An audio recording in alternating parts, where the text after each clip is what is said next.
I guess for me, I mean, I really associate that playing with Jimi Hendrix, but and that's where I learned it from.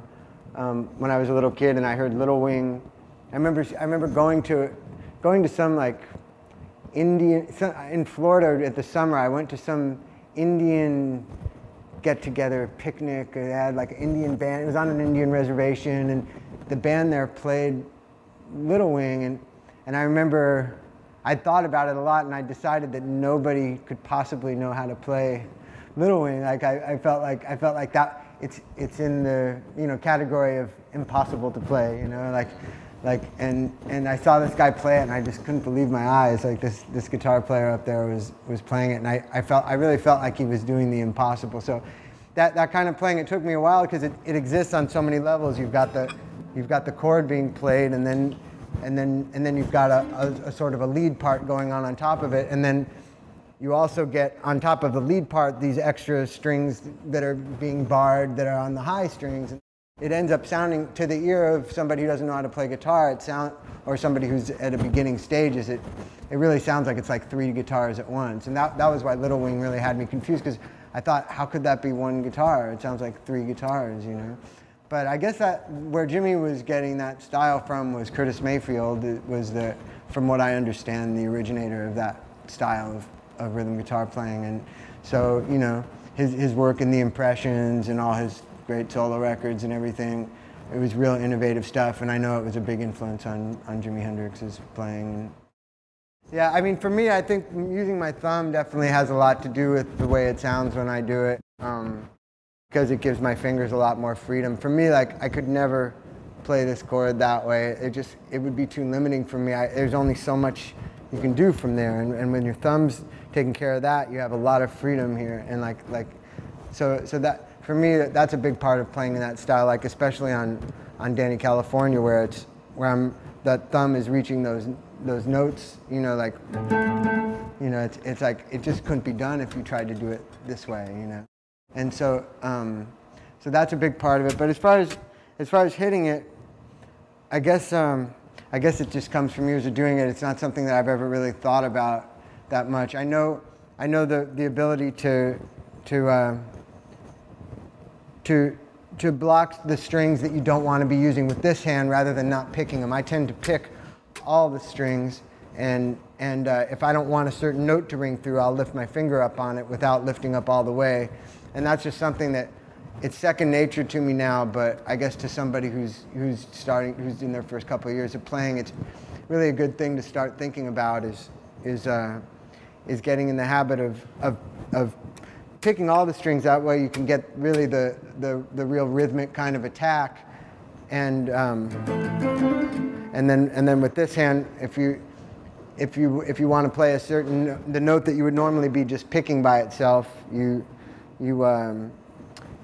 basically block every other string from making a sound if you just want one string to sound through, and you just get in the habit of muting the strings that you don't want to hear rather than not playing them.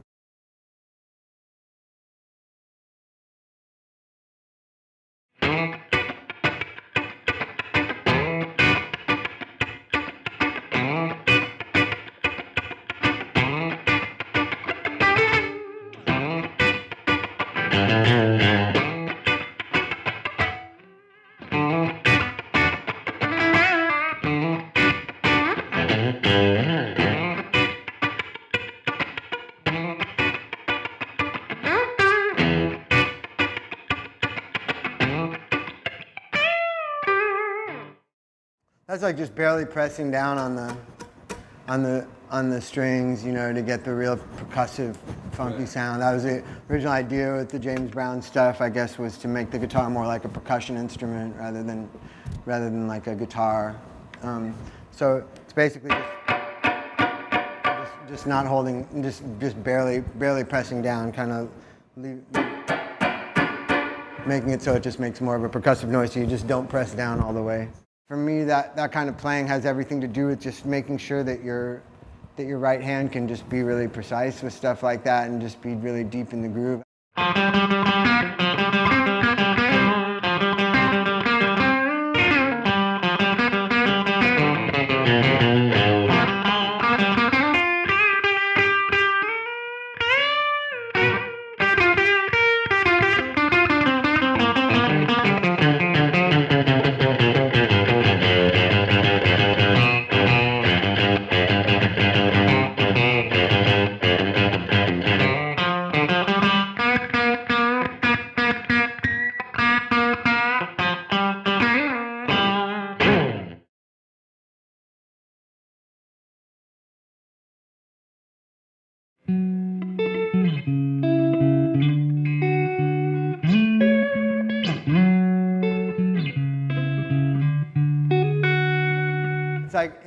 it's kind of like the idea of when you subtract all that space that can go in between two things, like if you were to just play it like this, as opposed,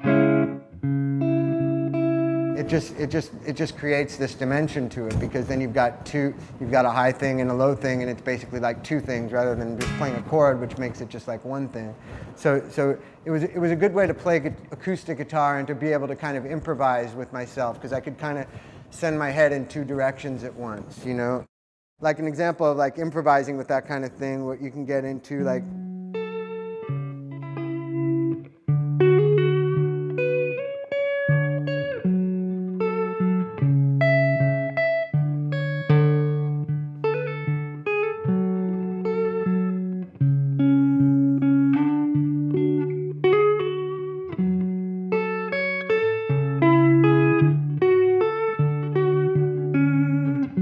you know, so you can just sit there and have fun with yourself, kind of be the bass player and the guitar player at once, you know.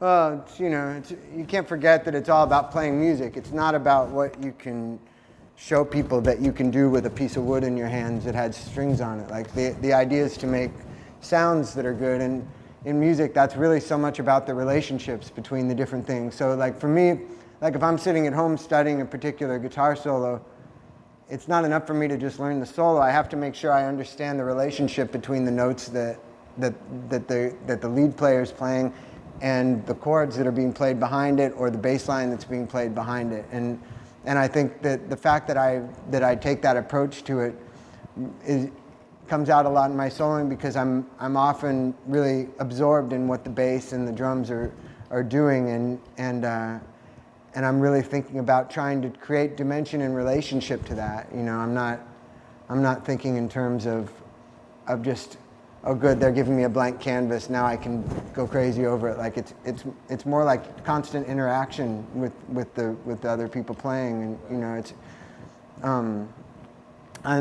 and I guess on this album, like, it was really important to me to do a lot of speeding up and slowing down, and a lot of people play sort of straight up and down, and there's like an invisible, like if a song's tempo is like this, there's like a 16th note grid that's invisible that,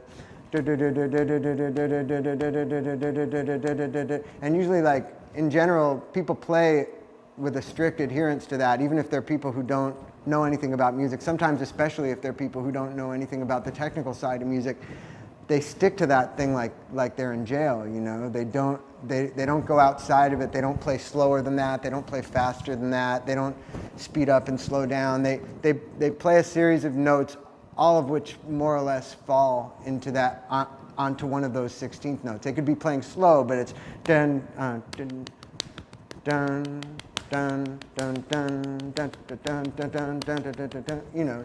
So yeah, so the idea for me, like with a lot of the playing that I did on this album, was to really go outside of that and to not pay any attention to that at all. And even when I am playing things that are on time, as far as being 16th notes, I'll try to lay back on them or try to push forward on them.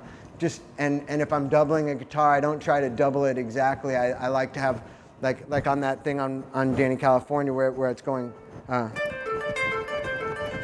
If you listen, the one on the right is playing, I think it's, one of them's playing right on time, and the other one is playing a laid back version of it, and they create a cool stereo effect like that. I just didn't want to be straight in any way, so for me, like my playing, Chad and Flea did a lot of like experimentation with me in the studio, just sort of playing in a style where the guitar is more talking over the music, and it's finding its own groove in the music, other than what the bass and the drums are laying down, you know.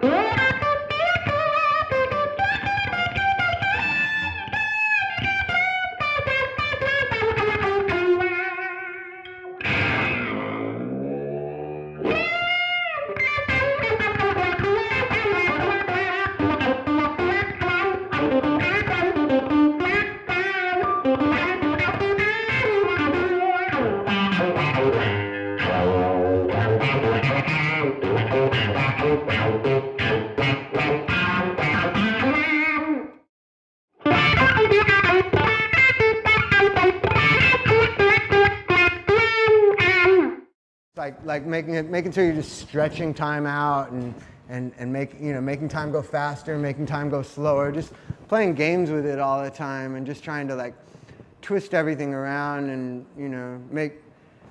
just try to bend the fabric of reality, because it's a lot, it's a lot easier to do with a guitar for me than it is with talking to somebody or